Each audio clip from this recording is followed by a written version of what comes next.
Assalamualaikum, this is Mohammad Bilal. Ninth math exercise 1.3 के question number 1, 2 and 3 को इस वीडियो के अंदर डिस्कस किया जाएगा। इस एक्सरसाइज के जो क्वेश्चंस हैं इनको वर्ड प्रॉब्लम्स कहा जाता है और इस एक्सरसाइज का जो हर क्वेश्चन है वो जो है पिछले क्वेश्चन से डिफरेंट होगा। तो फर्स्ट क्वेश्चन की स्टेटमेंट देखते हैं। The sum of three consecutive integers is 42. Find the integers. हमसे वो डिमांड कर रहा है कि 3 कंसिक्यूटिव इंटीजर्स हैं, उनका जो सम है वो 42 है। आपने वो इंटीजर्स मुझे फाइंड करके देने हैं। इंटीजर्स क्या होते हैं? Set of integers you already know. Set of integers आपने छोटी क्लासेस में पढ़ा हुआ है कि z इज इक्वल टू होता है 0 plus minus 1 plus minus 2 plus minus 3, या इस तरह भी लिखा होता है 0 1 2 3 राइट साइड पे, minus 1 minus 2 minus 3 up to so on left side पे। तो इस सेट के अंदर आप देखें 0 भी आ रहा है, पॉजिटिव वैल्यूज भी आ रही हैं और नेगेटिव वैल्यूज भी आ रही हैं। तो हमने जो अपने इंटीजर्स लेट करने हैं उसमें हम क्या कर सकते हैं, सारी की सारी पॉजिटिव वैल्यूज भी ले सकते हैं, सारी की सारी नेगेटिव वैल्यूज भी लेट कर सकते हैं, या फिर हम क्या कर सकते हैं जो है ना दोनों का मिक्सअप भी कर सकते हैं। तो मैंने क्या किया है जी, यहाँ पे 3 कंसिक्यूटिव इंटीजर्स लेट किए हैं। Let 3 consecutive integers be a-1 a and a+1। तो आपने जो भी कंसिक्यूटिव इंटीजर्स लेट करने हैं ना उनमें आपने याद रखना है कि 1 का डिफरेंस होना चाहिए, क्योंकि कंसिक्यूटिव जो नंबर्स या इंटीजर्स होते हैं ना उनमें 1 का डिफरेंस होता है। लाइकवाइज हम सिंपल एग्जांपल ले लेते हैं 3, 4 एंड 5। अब ये सारे कंसिक्यूटिव नंबर्स हैं क्योंकि एक के बाद दूसरा आ रहा है, एक के बाद दीगरे, एक के बाद फौरन दूसरा आ गया, इनके दरमियान कोई गैप नहीं है। ऐसा नहीं है कि 3 to 5 है फिर 5 to जो है ना 9, इस तरह से वो कंसिक्यूटिव नंबर नहीं होते। तो इसमें देखें ना इन सब के दरमियान ना 1 का डिफरेंस होगा। तो आप इनमें 1 ऐड करेंगे तो आपको अगला नंबर मिलता जाएगा।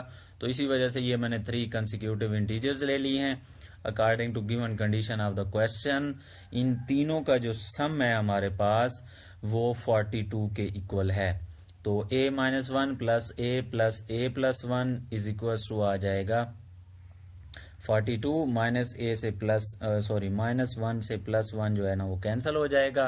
a plus a 3a is equal to 42 आ जाएगा। तो 3 इधर जो है मल्टीप्लाई हो रहा है, इधर आकर जी डिवाइड हो जाएगा। a is equal to 42/3। तो a की वैल्यू हमें 14 मिल जाएगी। अब a की वैल्यू यानी ये जो हमने नंबर लिया हुआ था ना 3 कंसिक्यूटिव इंटीजर्स, उनमें से एक हमें मिल गया a।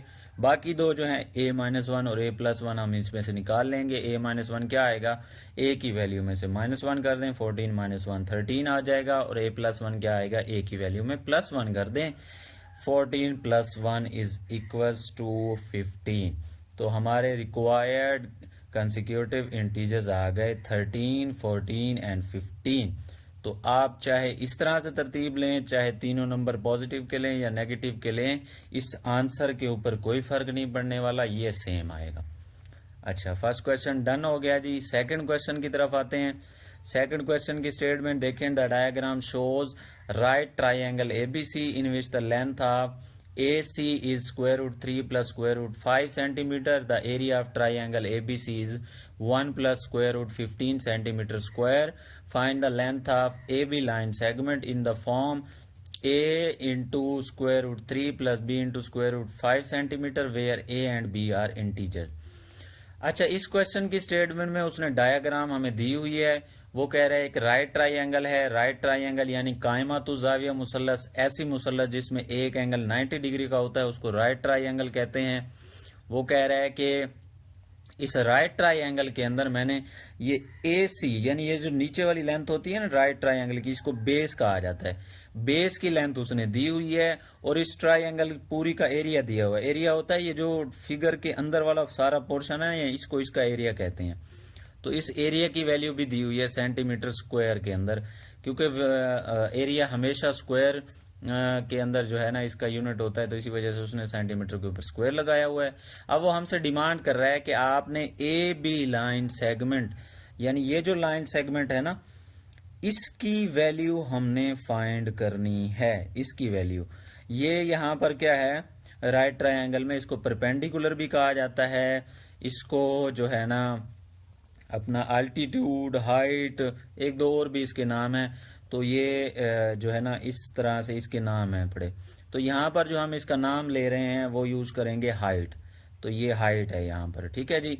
उसके बाद वो कह रहा है a and b are integers, यानी कि ए और बी की जो हमने वैल्यू निकालनी है वो इंटीजर्स के सेट में से होनी चाहिए, यानी या तो जीरो होनी चाहिए, या प्लस वाले नंबर्स में से होनी चाहिए, या नेगेटिव वाले नंबर्स में से होनी चाहिए। डेसिमल भी नहीं होना चाहिए, फ्रैक्शन भी नहीं होना चाहिए, अदरवाइज आपका जो क्वेश्चन है ना उसमें कोई ना कोई मिस्टेक होगी। ये लाजमी तौर पर एंड में देख लीजिएगा, दो इंटीजर्स आएंगे, ये मैं आपको एंड में बता भी दूंगा। तो क्वेश्चन के सॉल्यूशन की तरफ आते हैं। Base A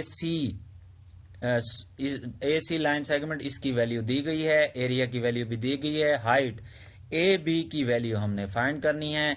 area of triangle जो होता है ना उसका फार्मूला होता है जी 1/2 बेस क्रॉस हाइट, या बेस क्रॉस हाइट बाय 2। अच्छा, हाइट को अल्टीट्यूड भी कहा जाता है बाज दफा, तो एक ही चीज होती है, कंफ्यूज नहीं होना आपने।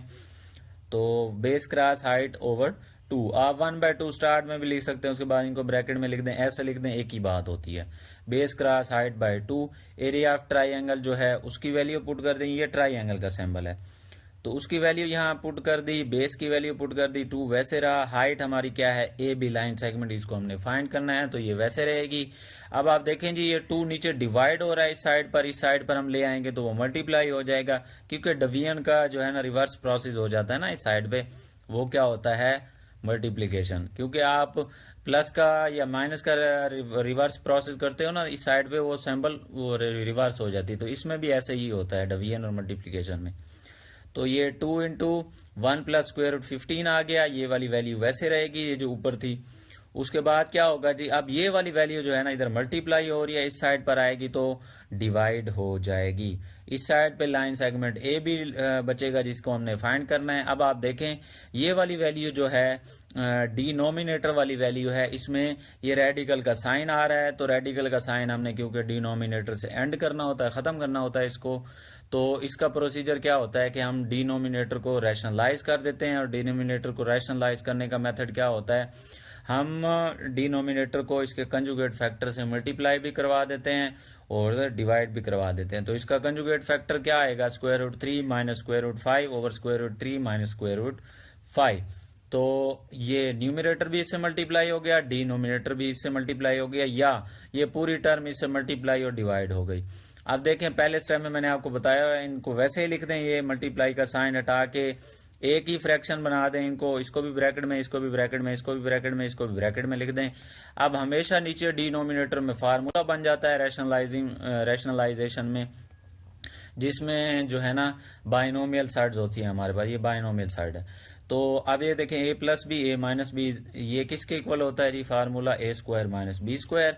इसके ऊपर हम अप्लाई करेंगे तो स्क्वायर रूट 3 आ जाएगा, उसका स्क्वायर माइनस स्क्वायर रूट 5 उसका स्क्वायर आ गया। और इधर क्या किया है जी, हमने यहाँ से इस पेयर का पहला एलिमेंट लिया है, दूसरी पेयर पूरी लिख दिया, मल्टीप्लाई करवा रहे हैं। फिर इस पेयर का दूसरा एलिमेंट लिया है और फिर दूसरी ब्रैकेट पूरी लिख दी है।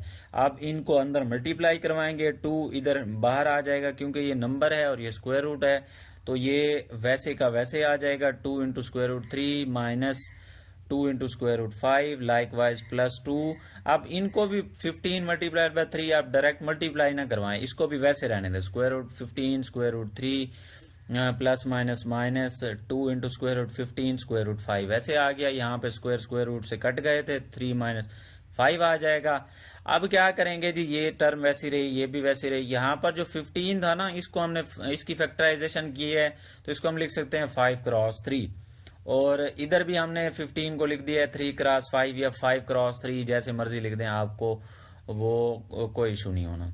अच्छा, ये वैसे आ गया, ये भी वैसे आ गया। यहाँ पर 3 माइनस 5 किया था तो -2 बचा था, -2 नीचे आता जाएगा। अब देखें ये टर्म वैसे आ गई, ये भी वैसे आ गई। इधर जो स्क्वायर रूट के अंदर जो दो नंबर है ना वो आपस में मल्टीप्लाई हो रहे हैं, तो रेडिकल्स की प्रॉपर्टी होती है कि दो नंबर्स अगर एक ही रेडिकल में मल्टीप्लाई हो रहे हो तो उनका रेडिकल का साइन अलग-अलग हम कर देते हैं।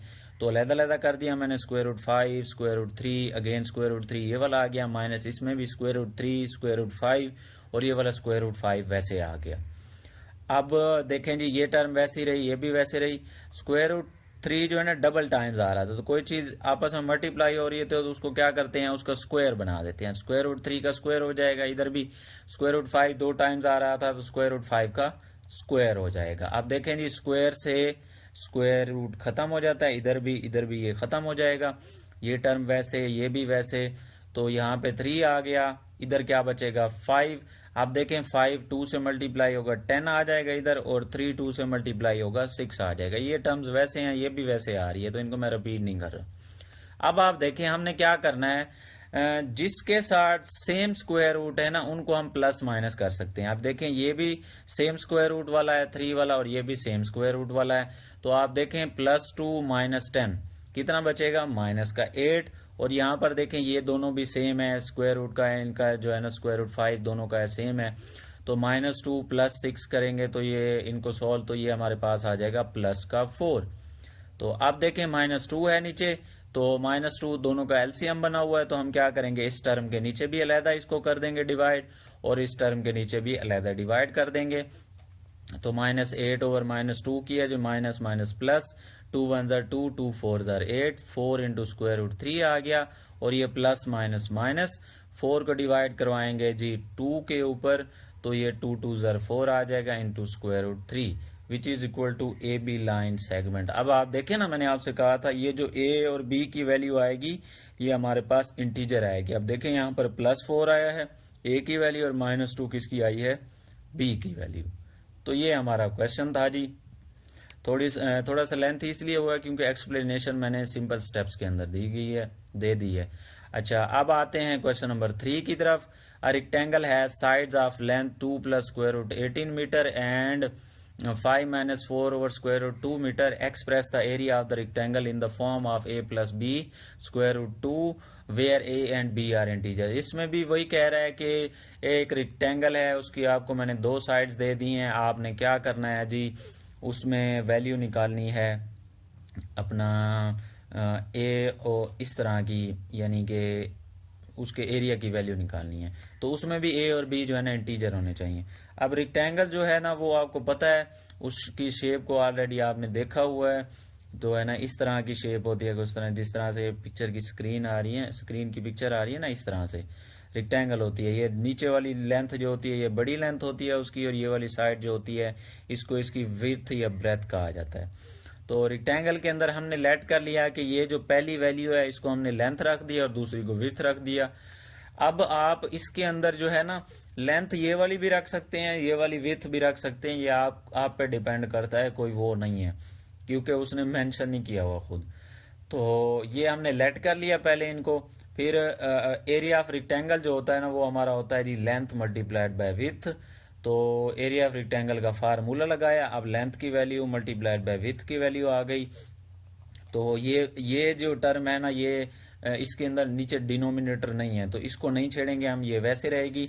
इस टर्म में देखें ना नीचे स्क्वायर रूट 2 आ रहा है, तो पहले तो इनका एलसीएम ले लेते हैं। तो ये आ जाएगा 5 into square root 2 -4 over square root 2। तो एलसीएम का आपको पता है ये टर्म इनका एलसीएम बन रही है, तो इसके नीचे कुछ नहीं है, तो ये टर्म डायरेक्टली इससे मल्टीप्लाई हो जाएगी। और इधर जो है ना ये ऑलरेडी खुद अवेलेबल था तो इसकी ऊपर वाली टर्म सेम आ जाएगी। अब आप देखें इसमें डिनोमिनेटर में ना रेडिकल का साइन आ गया स्क्वायर रूट 2। तो अब आपको पता है कि जिस टर्म के अंदर रेडिकल का साइन आ जाता है पहले हम उसको रैशनलाइज करते हैं उसके डिनोमिनेटर को। तो स्क्वायर रूट 2 है, मोनोमल साइड आ गई है, तो क्या करेंगे मोनोमल साइड में इसी नंबर को जो है ना इसके न्यूमिनेटर से भी मल्टीप्लाई उसके डिनोमिनेटर से भी मल्टीप्लाई करवा दिया, ये टर्म वैसे आती जाएगी।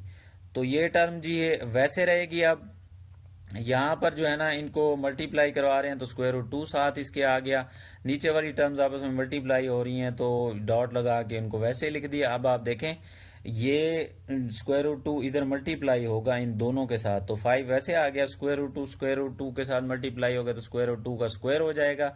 -4 वैसे आ गया, स्क्वायर रूट 2 इसके साथ मल्टीप्लाई होगा तो ये भी वैसे आ जाएगा। नीचे स्क्वायर रूट 2 था तो स्क्वायर रूट 2 का स्क्वायर हो जाएगा, स्क्वायर से स्क्वायर रूट कैंसल, 2 बच जाएगा।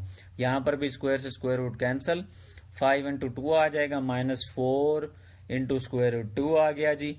और ओवर क्या होगा, ये भी 2 आ गया। अब आप देखें 5 2 ज़ार 10 -4 इंटू स्क्वायर रूट 2 ओवर 2। अब क्या होगा देखें, ये जो 2 था ना ये दोनों का एलसीएम था, तो मैंने 10 के नीचे अलहदा लिख दिया, इस टर्म के नीचे अलहदा लिख दिया। 10 के नीचे अलहदा लिखेंगे तो ये 5 हो जाएगा, -4 के नीचे अलहदा लिखेंगे तो 2 2 ज़ार 4 2 इंटू स्क्वायर रूट 2 आ गया। आप देखें इसके नीचे से भी डिनोमिनेटर खत्म हो गया है। अब सिंपल प्रोसीजर है, दो वैल्यूज दी गई हैं, इनको मल्टीप्लाई करवाना है, तो मल्टीप्लाई आप करवाना जानते हैं अच्छे तरीके से, आपको पता है। यहाँ से भी पहली टर्म ले लें, दूसरी ब्रैकेट पूरी लिख दें, फिर यहाँ से विद सिंबल दूसरी टर्म लिख लें और दूसरी ब्रैकेट को अगेन पूरा लिख दें। अब क्या होगा जी, 2 को अंदर मल्टीप्लाई करवाएंगे, 10 2 2 ज़ार 4 into square root 2 plus 5 into square root 18 minus जो है ना 2 इंटू स्क्वायर रूट 2 भी आ जाएगा और स्क्वायर रूट 18 भी आ जाएगा।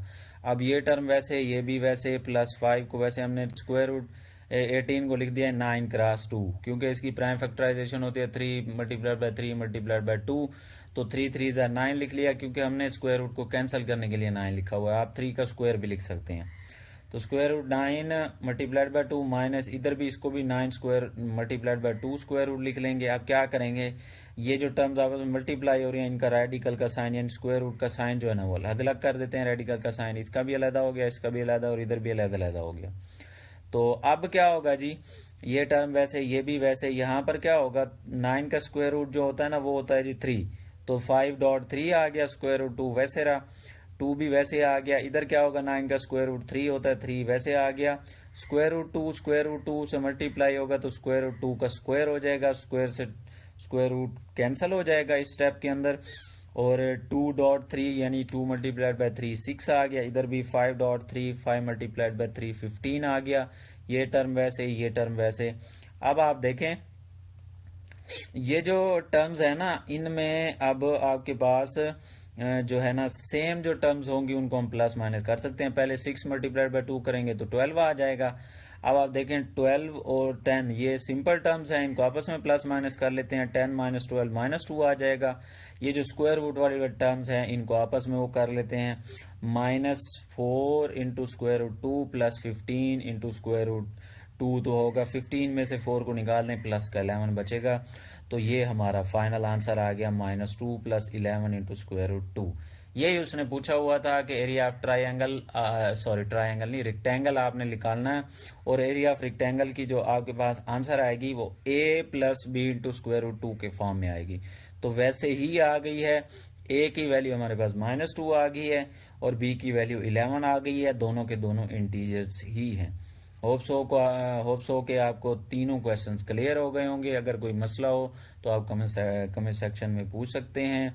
वीडियो अच्छी लगी हो तो लाइक कर दीजिए, सब्सक्राइब कर दीजिए, वीडियो को शेयर कर दीजिएगा, कमेंट भी कर दीजिएगा।